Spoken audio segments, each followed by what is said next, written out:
We're in a 2015 Chevy Suburban doing an install of a Advent CADNAV1. The truck has already been taken apart. We can go over that in another video, how to take it apart, but this is how to connect the CADNAV1. So all the screws are out. I'm going to pull the video head unit out. There's 3 connections on the back of the unit. One is a USB connection. You have to unplug that. I released it. There's a clip on the top and the bottom of there, so you got to make sure you get both of those. The next connection here is the video connection, or LVDS cable. So you're going to disconnect that. And the next connection is your control and power cable. You're going to disconnect that. Now I'm going to go ahead and remove that out of the way. And we have plenty of room to work in there, obviously. The CADNAV1 is very simple to connect. It comes with 2 power T-harnesses. Just use the one that fits. If you take out the T-harness and it doesn't connect to the cables, look at the other one. In this case, we're using this cable here, and you'll notice I'm just going to go ahead and plug right into the factory harness. Now I'm going to do the same with the video cable that comes with the CADNAV1. There's a male and female end. So we're going to go ahead and go right to the factory video cable here, which is male, and we're going to plug that into the female connector and snap that in. Okay. Now at the navigation box, the power T-harness we just ran, it runs to this black box, which is a CAN box, and that goes to the module, plugs right in. The video cable plugs in, and we have video in and video out. So this will go back to the head unit, and the other side of the power T-harness is going to go back to the head unit, along with the USB cable. So those are the full connections to the unit. Now the other thing that we have in here, and I did this a little earlier, I took out the speaker on top of the dash. This unit will integrate with either the center speaker if you have it, or the left front speaker. In this vehicle, we have the center speaker. So there's another T-harness, which is a speaker T-harness. It's got 2 connectors, just like the factory. So I'm gonna go ahead and run these up right through the hole, and I'm gonna plug right into the speaker. It'll click right in. And I'm gonna take the factory harness from the speaker, and we're gonna connect that to the other side of the T-harness. And it just clips right in. Now something else I did is I already ran my antenna, and since I have this speaker out, you can see I brought the antenna wire up around the vent and put the antenna right in the front of the dash. That's the best location if you're going to put it inside.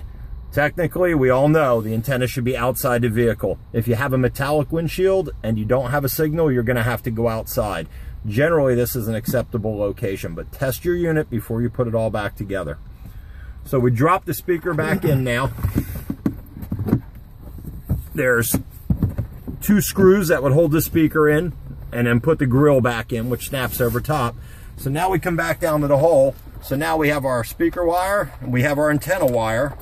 The speaker wires run right down to the nav unit and plugs right in. There's no external speaker.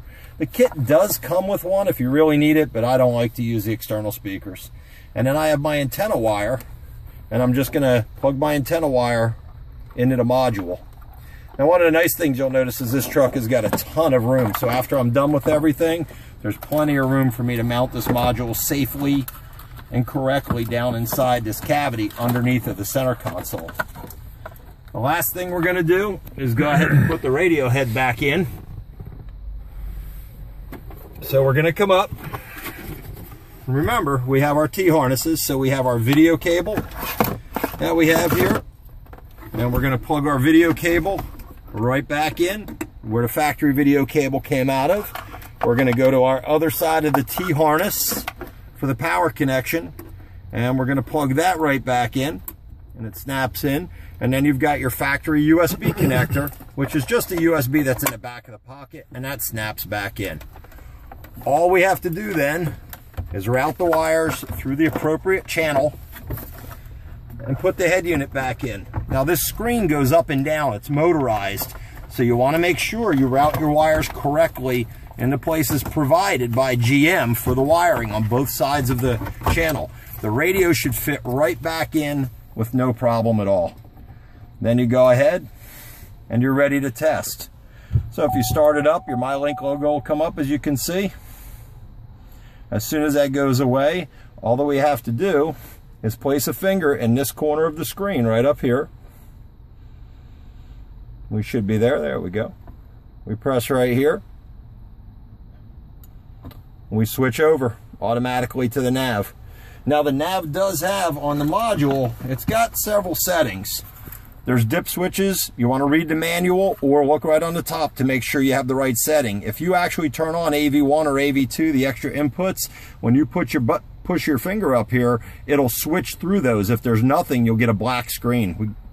That could be a problem. There's also 3 little buttons on the bottom here. When you press these buttons, they take you into a menu. It's explained in the manual where you can move the screen, stretch the screen, adjust the screen. It really comes in handy if the factory screen's a little out of whack. That'll compensate for it. So right now, everything is hooked up. Everything's ready to go. You can pack your nav away.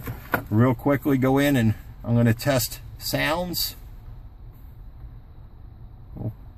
In 50 meters, turn left.